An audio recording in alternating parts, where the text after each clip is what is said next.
बिस्मिल्लाहिर रहमानिर रहीम। हे समस्त जगतबासी, आज আমি শামীম আলী চিশতি আপনাদের সামনে যে আলোচনাটি নিয়ে হাজির হলাম সেই আলোচনাটি অবশ্যই খেয়াল করে শুনবেন। সেই আলোচনাটি হলো যে এই জগতের মানুষে দেখতেছে শুনতেছে দুইটি চক্ষু। আমাদের মধ্যে আল্লাহ দুইটি চক্ষু নামের টর্চ লাইট দিয়ে দিয়েছেন, রাত্রেও দেখা যায় দিনেও দেখা যায়। এখন এই দুইটি চক্ষু ছাড়াও আল্লাহ আরও দুইটি চক্ষু রেখেছে। এই দুইটি চক্ষু ছাড়াও আরও একটি চক্ষু রাখা হয়েছে। বাহ্যিক চর্মচোখে দুইটি চর্মচোখ আমরা দেখতেছি। মানুষের ভিতরে যে মানুষ আছে আত্মারূপে যিনি, তারও কিন্তু দুইটি চক্ষু আছে এবং তার যে দুইটি চক্ষু আছে এর মধ্যে দুইটি আছে দেহের আর দুইটি হলো আত্মার। তাহলে আত্মার চক্ষুই কি দিব্য চক্ষু? সম্পূর্ণ নয়। আর ফুল সম্পূর্ণ যদি যাই তাহলে সেই দিব্য চক্ষুটি আমরা আজ্ঞাচক্রে দেখতে পাই, যাকে আমাদের নাসিকার উপরে ভুরুর উপরে যাকে আজ্ঞাচক্র বলা হয়। আচ্ছা, সেখানে সেই দিব্য চক্ষু ফুটে ওঠে। তবে আজকের যে আলোচনাটি, যে একজন মানুষের দিব্য চক্ষু খুলতে হলে কি কি সাধনা করতে হবে, কি কি আইন মানতে হবে এবং কি কি করতে হবে, আজকের মূলত আলোচনায় হলো এটি। দেখেন, যদি আমরা চাই যে দিব্য চক্ষু খুলব,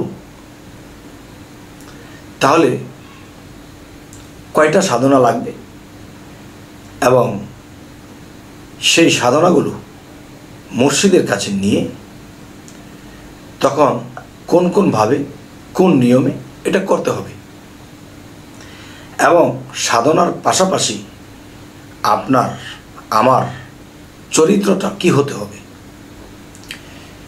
সাধনা করতেছে চরিত্র ঠিক নেই, মন ঠিক নেই, হবে না। সাধনার পাশাপাশি আমার চরিত্র ঠিক লাগবে। একটা চরিত্র, সমাজে চলতে গেলে একটা চরিত্রের প্রয়োজন হয়, এটা শরীয়তের চরিত্র।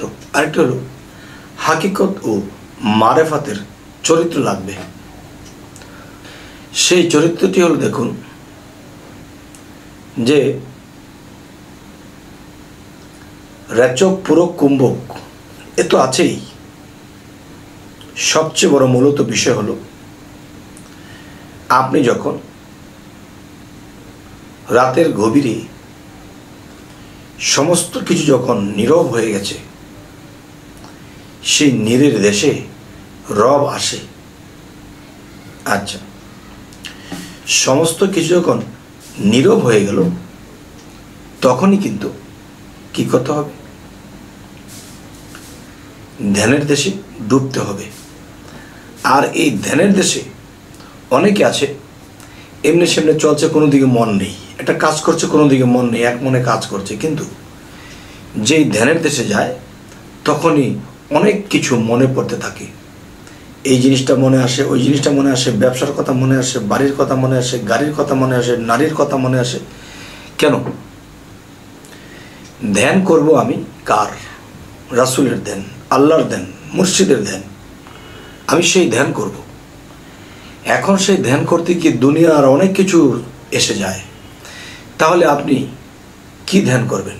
কাকে ধ্যান করবেন? আর যা কিছু সামনে এসে উপস্থিত হলো, সে তো সামনে দাঁড়িয়ে থাকে, সেগুলি দিকে মন গিয়ে থাকে। তাহলে আমি কার সাধনাটি করব? আচ্ছা, তাহলে প্রথমত মুর্শিদ ধরা থাকলে মুর্শিদের কাছে এই সাধনাগুলো নিয়ে নেবেন। যে ধ্যান সাধনা করার আগে কোন সাধনাগুলো করতে হবে। যেমন ধ্যান সাধনা করার আগে আপনার মানব দেহের মধ্যে 6টা লতিফা আছে।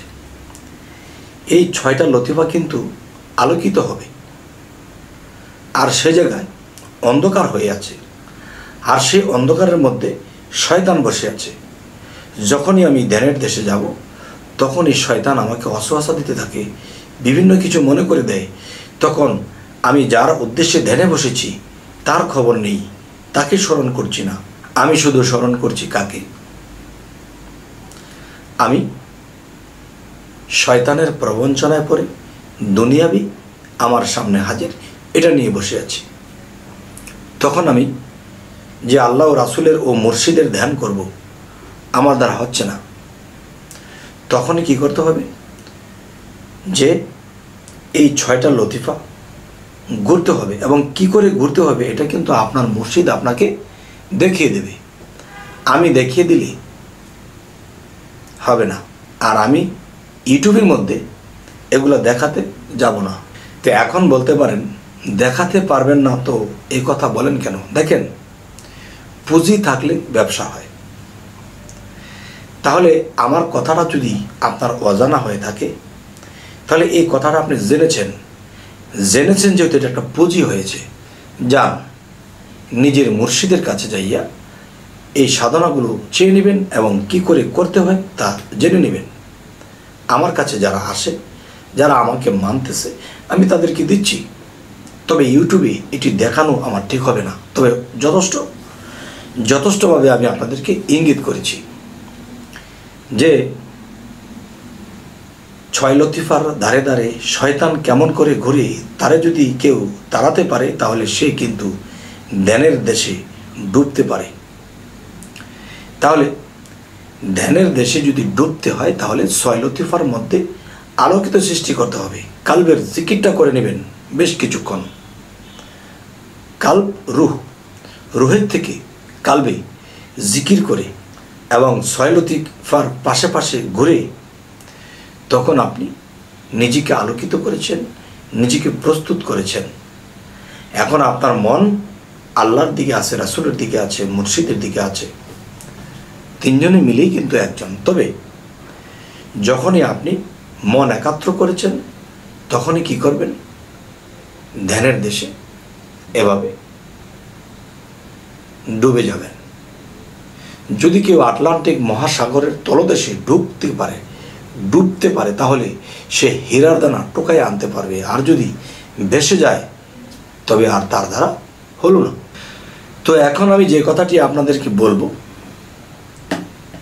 যে 6 লতিফার কাজ করে এরপরে আপনারা ধ্যানে ডোবার চেষ্টা করবেন। যেখানে আপনাদের 20 মিনিট 25 মিনিট লাগতো ডুবতে, সেখানে বসা মাত্রই 5 মিনিটের মধ্যে ডুবে যাবেন সেই প্রেমের অকুল দরিয়ায়, অকুল সাগরের তলায় ডুবে যাবেন। তখনই কিন্তু সাকসেস পাবেন, আর তখন ভিতরে আনন্দ জাগবে, আমি ধ্যানে ডুবতে শিখেছি। আর ধ্যানের মধ্যে ডুবে কি যে স্বাদ পাওয়া যায়, কি যে দেখবেন, কি যে হচ্ছে, তখন আপনি অপেক্ষায় থাকবেন কখন রাত্র হবে আর কখন আমি ধ্যানে বসব। এই স্বাদ যদি কারোর মধ্যে এসে যায়, সে না খেয়ে থাকবে, সে মানুষের বকাঝকা শুনবে, তবু তার ধ্যান সাধনা সে ছাড়বে না। কোনো একদিন এই সাধনা থেকে সে অনেক উচ্চ লেভেলে চলে যাবে। সুবহানাল্লাহ। তবে হে সমস্ত জগতবাসী, এই সাধনাগুলো যদি কি নিয়মিত করতে পারে এবং ধ্যান সাধনা সাকসেস করতে পারে এবং নূরে তাজাল্লির বেশি বেশি দর্শন হতে থাকে, তখন তার দিব্য চক্ষু খুলতে থাকবে, তার দিব্য চক্ষু খুলতে থাকবে। কখনো 1 চক্ষু, কখনো 4 চক্ষু, কখনো 2 চক্ষু, কখনো 1 চক্ষু। তখন অবশ্যই এই কথাগুলো দেখলে, এই জিনিসগুলো দেখলে কখনো নিজের গুরু ভিন্ন কাউকে বলতে নেই। যদি বলে ফেলেন তাহলে হারিয়ে ফেলবেন। অনেক মানুষ অনেক কিছু পেয়ে হারিয়ে ফেলেছে, তখন এখন কপালে থাবড়াইতেছে, হায় কি করলাম। তাই ঈসা আলাইহিস সালাম বলেছে, যার আছে তাকে আরো দাও, আর যার নেই বাকিটা কেড়ে নাও। কেন বলেছে? যে জিনিস রাখতে পারে তাকে দেয়, যে নষ্ট করে তাকে আর দেয় না, সে আর এত সাধনা করে তবুও সে দেখতে পারে না, তখন সে অনেক কষ্ট পায়। হয়তো কোনোদিন তওবা করলে, আবার সাধন শুরু করলে আবার আল্লাহ দেবে। একবার, দুইবার, তিনবারের শেষে কিন্তু আল্লাহ আপনাকে সহজে আর দিতে চাইবে না। তাই আমি বলবো এই কাজটি করতে হবে যে যা কিছু দেখবেন, যা কিছু পাবেন, কাউকে বলতে পারবেন না। যাই হোক, আমাদের চ্যানেলটি যদি আপনাদের ভালো লাগে তো অবশ্যই সাবস্ক্রাইব করে নেবেন। পরবর্তীতে আবার দেখা হবে। আল্লাহ হাফিজ।